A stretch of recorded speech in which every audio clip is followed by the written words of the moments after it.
قیام اللیل، تہجد کی نماز۔ چنانچہ جو لوگ چاہتے ہیں کہ اللہ رب العزت سے تعلق ہو، ان کی محبت دل میں ہو، ہم اللہ تعالیٰ کے مقبول بندوں میں شامل ہو جائیں، ان کو چاہیے کہ رات کے آخری پہر میں چند رکعت نفل اللہ کے حضور ضرور پڑھا کریں۔ اللہ تعالیٰ فرماتے ہیں والذین یبیتون لربہم سجدا وقیاما۔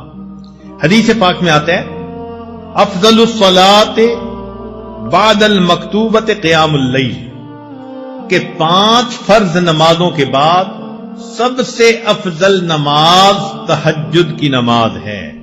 قیل للحسن، حسن رحمت اللہ علیہ سے یہ کہا گیا ما بال المتہجدین احسن الناس وجہا، کیا وجہ ہے کہ تہجد پڑھنے والوں کے چہرے بڑے منور ہوتے ہیں، ان کے چہروں پہ بڑا نور ہوتا ہے۔ قال، انہوں نے جواب دیا لأنہم خلو بالرحمن فألبسہم نور من نورہ، اس لیے کہ وہ اللہ کے ساتھ تنہائی میں عبادت میں وقت گزارتے ہیں، اللہ اپنے نور کو ان کے چہروں پر پالش کر دیتے ہیں۔ ایک بزرگ فرمایا کرتے تھے کہ حضرت، ان کے پاس ایک بندہ آیا، اس نے کہا کہ حضرت مجھے رات تہجد کی توفیق نصیب نہیں ہوتی، کوئی عمل بتا دے۔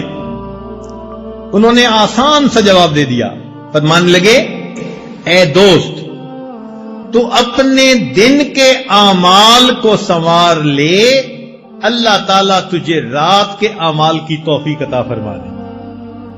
ہم دن میں جو نافرمانیاں کرتے ہیں نا، ان کی وجہ سے رات کی عبادت سے محروم کر دیے جاتے ہیں۔ فقال لا تعصہ بالنہار، تو دن میں اللہ کی نافرمانی نہ کر، وَهُوَ يُقِيمَكَ بَيْنَ يَدَيْهِ بِاللَّيْلِ، تو دن میں اس کی نافرمانی نہ کر، وہ تجھے رات میں قیام کی توفیق عطا فرما دے۔ یروی عن سفیان ثوری، سفیان ثوری رحمۃ اللہ سے یہ بات منقول ہے، فرماتے تھے کہ حرمت قیام اللیل 5 اشہر بذنب اصبتہ، ایک مرتبہ ایک گناہ مجھ سے سرزد ہو گیا جس کی وجہ سے 5 مہینے تہجد کی نماز سے میں محروم ہو گیا۔ اور پتہ ہے وہ گناہ کون سا تھا؟ فرماتے ہیں گناہ یہ تھا کہ ایک نوجوان دعا مانگتے ہوئے رو رہا تھا، اور میں نے اس کی طرف دیکھ کر گمان کیا کہ یہ ریاکاری کر رہا ہے۔ میں نے اپنے دل میں اتنا سوچا یہ ریاکاری کر رہا ہے۔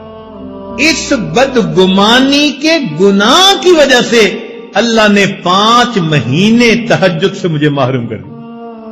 اور ہم کتنی بدگمانیاں کرتے ہیں لوگوں کے بارے میں بھائی، ہر کسی سے بدگمان الا ماشاء اللہ، پھر کہتے ہیں جی تہجد نہیں ملتی۔ اور پھر بعض دوست تو ایسے ہیں جو بڑے مطمئن ہوتے ہیں، اور جی ہم سارا دن مدرسے میں قرآن پڑھاتے ہیں، حدیث پڑھاتے ہیں، رات تہجد نہ پڑی تو کیا ہوا، ثواب تو مل ہی جاتا ہے۔ تو بھئی صحابہ کرام سارا دن سبزیاں بیچتے تھے، جو وہ رات کو تہجد کا اتنا اہتمام کرتے تھے، وہ کیا کرتے تھے؟ وہ بھی تو سارا دن دین کے کام میں لگے رہتے تھے نا، فرسان بالنہار ہوتے تھے، اور پھر اللہ ان کو رہوان باللیل بنا دیا کرتے۔ رات گھوڑے کی پیٹھ پہ ہوتے تھے صبح میں، اور رات مسلح کی پیٹھ پر ہوا کرتے تھے۔ تو یہ تو نفس ہمیں مطمئن کر دیتا ہے نا کہ کوئی بات نہیں اگر تہجد کی توفیق نہیں ملتی۔ اچھا ایک بات ذرا توجہ سے سنیں کہ ایک تو ہے ہمارا سوچنا ہم تہجد پہ نہیں اٹھتے، اور ایک سوچ کا انداز اور بھی ہے، وہ کیا؟ حدیث پاک میں آتا ہے اللہ تعالی رات کو فرشتوں کی 3 جماعتیں بنا دیتے ہیں۔ فرشتوں کی کتنی جماعتیں؟ 3 جماعتیں بنا دیتے ہیں۔ ایک جماعت کو کہتے ہیں کہ دیکھو فلاں فلاں میرے مقبول بندے ہیں،